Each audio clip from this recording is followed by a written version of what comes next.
Good morning, everyone. My name is Reen Kasulker, and I am really excited to come here today and talk a little bit about project prioritization. Fred and I do a lot of engagements and webinars on, we teach people how to use this method to prioritize lists without criteria. And later we'll tell you a little bit about how we fell into this. It was essentially because we had a list and we didn't have any criteria, and we had to figure out a way to prioritize it. But before we get started, Fred, are you there? Would you like to say hello? Hello, everyone. Thank you, Reen. And yes, I'm very excited about sharing this technique with everyone. It's been proven, and just as Reen said, we had to come up with it because it was needed and necessary, and we're really excited to share it with you. Absolutely, and we have shared this now with people in more than 21 different countries. The feedback has always been positive, but one of the things Fred and I like to tell people right up front is even though this has worked for us and it has worked every time we've used it, we're not claiming it's the best method out there. So if you have a method that already works for you, that's great. Maybe you would want to use this for something else, or maybe just want to see what it is. We're not telling you to abandon any methods you have that already work. We're just providing this for people who might be looking for something different, or people who are having trouble getting started because they're working with stakeholders who will not give them the criteria that they need to do the ranking. You know what I'm talking about, right, Fred? Yes, we actually had to deal with that and a few different engagements together. And the best part, I think, about this is if you have something that's working for you, this augments it or can replace it. When you don't have criteria, when you do have criteria, it's flexible enough, and we're going to show you that. Absolutely. And before we get started, just a bit of housekeeping here. On the top of our slide deck, we have a URL where you can go out and download a checklist, which it's not all of these slides, but it is enough to help you work through this process. So you can go out to pmchats.com/rankit and download your checklist. And if you have any trouble downloading the checklist, Fred and I will give you our email at the end of the presentation, so you can just contact us directly with questions. We love to get questions on this topic. And Fred and I are not monitoring the Q&A during the presentation, but we do like to interact and field your questions as we go. So if you do have some questions or you want to chat with Fred and I, we would recommend that you use the chat button, which is right up on the top. And just to make sure everybody knows where it is, could you just take a moment and in the chat type where you're from? Where are you guys logging in from today? Fred and I like to get a feel for where everybody's at. So far we know that Philomena is in New York. We have Albany, Boston, Maryland, Kansas City, Richfield, Minnesota, Cocoa Beach, Florida. Hey, we have someone from Richfield. How about that? Austin, Detroit. This is Italy. Great. Italy, that's awesome. Welcome. Tallahassee, British Columbia, awesome. Welcome, San Antonio, Greenbelt, Maryland. Oh, there we go. Charleston, South Carolina, wonderful. Welcome, everyone. And Framingham, Massachusetts. And New Jersey. Hello, Jersey.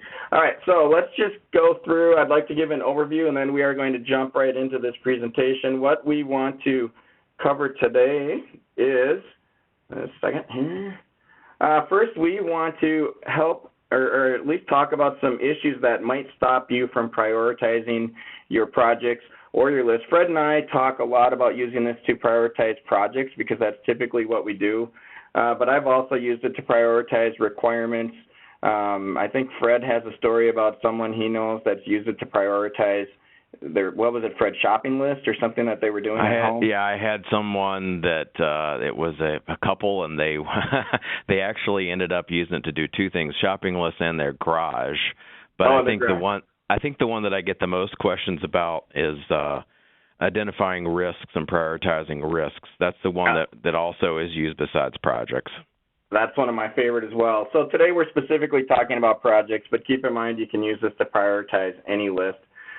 We are going to review the 5 steps to prioritize any list without criteria. We're going to show you exactly how we do it. And I just said that. We're going to demonstrate and show you exactly how we do it. So our goal for you is that when we leave this webinar, you will realize that you already have everything you need to go out and prioritize any list that you're working on. Fred and I just want to show you how to pull those pieces together and how to do it. Fred, do you have any Now, hold comments? on, Reen. Let me stop you there. Seriously, we're going to end up showing them how to do this without criteria. I can't believe it. In fact, Fred, well, you and I know, we'll share the story, but I know there are a lot of, in fact, we didn't ask how many people on the line are IT specific, but we could get into that later. But I know when we're dealing with IT people and analytical people and logical people, which you do quite a bit with your finance background, a lot of times. And I am, yes. Yeah, a lot of times they think that you can't do this without criteria.